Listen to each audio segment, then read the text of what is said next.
lost their identity, why Target is struggling to win over shoppers and investors. Today on Here's the Scoop. Today's article comes from CNBC, but it is very long, guys, so I'm going to give you a short synopsis. But Target, aka Tarzhay, seems to be in trouble. Alright, something has shifted at Target, and longtime loyalists are feeling it. Just ask Mary Molina, a mom of 5 from New York. She used to be all about those classic Tarzhay trips, the kind where you went in for a toothpaste and came out with pajamas, patio furniture, and a pumpkin spice candle. But by 2024, that magic had faded. Shelves were empty, employees seemed overwhelmed or disengaged, and everything started to feel generic. Like many, she stopped seeing Target as a destination and started skipping it altogether. That disconnection isn't just anecdotal, it's showing up in the numbers. Target's market value has nosedived from $129 billion in 2021 to just $47 billion in 2025. While inflation and tighter budgets play a role, it runs deeper than that. Target used to mean something. It stood out with bold designer collabs, a clean aesthetic, and for many a progressive soul. But the Target people once knew and loved seems to have lost its way. Beyond messy aisles and weaker product drops, the brand has taken a major reputational hit. First, it pulled back its Pride collection in 2023 after safety concerns. Then came the bigger blow. In early 2025, Target walked back key DEI, diversity, equity, and inclusion initiatives, programs it had loudly championed just years earlier. For many Black Americans, this was more than disappointing. It felt like a betrayal. After George Floyd's murder, just blocks from Target's Minneapolis headquarters, the company had positioned itself as an ally. It gave millions to social justice causes, made promises about inclusive hiring, and told its Black employees and customers, "We see you." But when those commitments were rolled back quietly and without clear explanation, many in the Black community took notice and they walked. That dual backlash from both LGBTQ plus communities and Black Americans cut to the core of what made Target feel different. It wasn't just another store, right? It was a brand people felt good about supporting.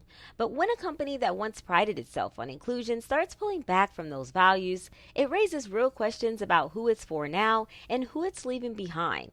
That damage to trust doesn't just impact optics, it affects foot traffic, loyalty, and ultimately the bottom line. Target's leadership says they're focused on rebuilding with new stores, a digital push, and a reshaped brand strategy. But in a retail world where shoppers have more options than ever and values matter just as much as prices, Target's next chapter won't be written with marketing alone. The real question isn't just can Target come back, it's whether they still understand the people who made them matter in the first place. So guys, we're going to get into where Target is building its stores, and then I'm going to give my feedback. So if you see on the screen here, here's a list of 22 states set to host new Target locations according to the store's website. So we've got Arizona, Buckeye, East Mesa, Queen Creek. Okay, if you guys are in Arizona, let me know if you're going to be patronizing Target, the new locations. We got California, Bakersfield, Fresno, Fancher Creek, Jurupa Valley and Paris, California, Colorado, Denver and Firestone, Connecticut, Guilford, and Norwalk. So again, if you guys are in these locations, let me know if you're going to be patronizing the new Target locations that will be opened up here. In Florida, we've got Bradenton, Bradenton Heritage Harbor, Cypress Creek Station, Lake Nona, Trailwinds Village, Wesley Chapel Grove, Winter Haven. In Idaho, we got Pocatello, Chubbuck. Who lives in Pocatello, Chubbuck? If you live there, let me know. Drop a comment below. In Kentucky, they're going to open up a store in Frankfort. In Ohio, it's going to be in American Township. Massachusetts, Springfield. Missouri, Springfield, and University City. Mississippi, Tupelo.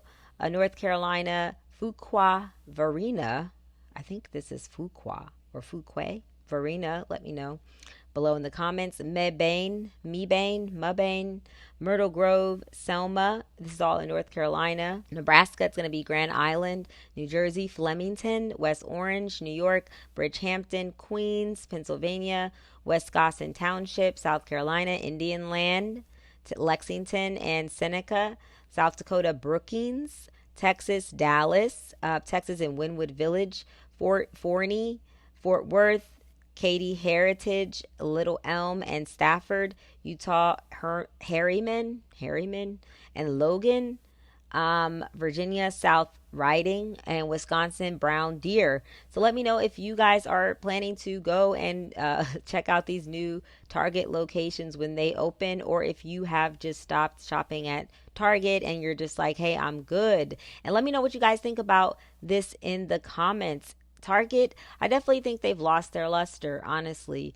The last time I walked into a Target, literally nobody was there. It was empty. And it was just really bizarre. Like it was kind of like a very low feeling. I don't really know how to describe this, but it just felt very dead. And it didn't feel like the way Target used to feel when I was growing up. Target was always really exciting. You know, when I was younger, I loved Target, and we definitely called it Tarzhay. That's like the nickname everybody knows. But now it is kind of dead. And it is really unfortunate that they seem to kind of get their footing or find a stride with being, quote, progressive, right? And then they kind of just fell off. And I think because they fell off of it, they really lost a lot of people from the image that they thought that Target was. It's just kind of like, oh, well, you're fake, basically. Target Corporate, you're fake. And, you know, we don't really want to support you anymore because we realize you're fake. And I think that's how a lot of people seem to feel about Target. Let me know in the comments if you feel like Target is fake, if you feel like they kind of just started doing a lot of things that maybe their heart wasn't in it, and this is why they pulled back, and but now they're suffering the repercussions of pulling back because their audience was kind of really built upon a kind of like progressiveness, because remember, they were the first ones to really have the Starbucks. I mean, I don't think anybody else has Starbucks in any kind of location anywhere. So Target really solidified themselves as being different when that Starbucks, you know, started to be their thing. Like Starbucks is always in Target. They're Tarzhay. They're more expensive. They're like an upscale upgrade from Walmart, you know, like more sophisticated people shop at Target. And then it kind of went in line with them being more progressive, right? And then they kind of pulled back, and now people are like, oh, well, you know, Target, you're overpriced and you're pulling back from who we thought you were. We don't want to patronize you anymore. Let me know if you guys feel that way in the comments, or if you feel differently. Just let me know your thoughts on this. Do you think Target's going to survive? They seem to be opening up all these new locations, but will they survive, right? How long will these locations be alive? Because the drop in number is significant. I think it was let me go back to that. But the drop in the number, $129 billion they made in 2021, and they fell to 47 billion. That's huge. That's more than half. You know what I'm saying? So I don't really know how they can bounce back from that, even if they pivot, try to do more stuff online, because again, their image is everything, and their image has been tainted. Versus Walmart really didn't change that much. I mean, I think they rolled back DEI, but they never really pushed it as hard as Target, and they weren't really as successful with it as much as Target was.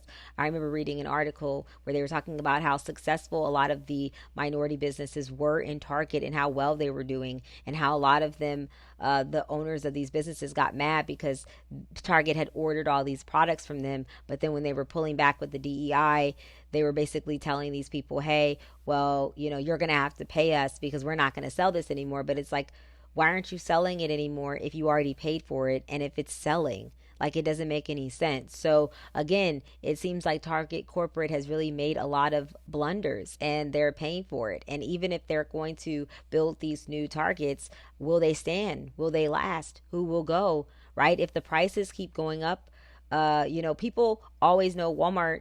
Even though Walmart, you know, we have a lot of problems with Walmart. You know, I talk about Walmart a lot on this channel.